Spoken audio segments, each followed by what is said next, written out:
Hello, నేను సాయిరామ్ టీచర్ని మాట్లాడుతున్నా. ఈరోజు మార్కెట్లో మార్నింగ్ వర్షం పడ్డది కాబట్టి అందరూ ఈ టైంలో వచ్చేసి షాపింగ్ చేస్తున్నారు, కొనుక్కుంటున్నారు. ఎక్కువ శాతం అందరూ దేవుడికి సంబంధించినవి కూడా ఇండ్లలకు ఇప్పుడే కొనుక్కోపోతున్నారు. నేను కూడా ఇప్పుడే మధ్యాహ్నమే వచ్చిన, ఒకటి తర్వాతనే వచ్చిన. నేను కూడా చాలా వర్షం పడ్డది కదా పొద్దున. అక్కడ గణపతులు, చిన్న చిన్న గణపతులు, వాటికి తగినట్టు రేట్లు ఉన్నాయి, అవి అమ్ముతున్నారు. ఇట్లా పొడవులో పత్రి ఆకు, దేవుడికి సంబంధించిన ఆకులు, పువ్వులు, మారడికాయలు, ఎలక్కాయలు, సీతాఫలకాయలు, దోసకాయలు, మక్క కంకులు, ఇవన్నీ దేవుడికి దగ్గర పెడతారు కనుక ఈ విధంగా అమ్ముతున్నారు. అక్కడనేమో గణపతులు సేల్ చేస్తున్నారు అటువైపు. ఇక్కడనేమో ఆటోలో ఒక పెద్ద గణపతి వేరే ఊరికి తీసుకుపోతున్నారు. అక్కడ కూడా గణపతి అమ్ముతున్నారు, ఫ్రూట్స్ అమ్ముతున్నారు అటు సైడు. ఆ లైన్ మొత్తం పత్రి. ఇది బైపాస్ రోడ్డు, కూరగాయల మార్కెట్, వెజిటేబుల్ మార్కెట్.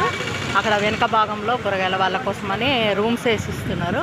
ఇప్పుడు ఈ షాప్స్ ఎదురుగా ఉన్నాయి కదా, వాటి వెనుక వాళ్ళకు రూములు తయారవుతున్నాయి, పునాదులు పడ్డాయి.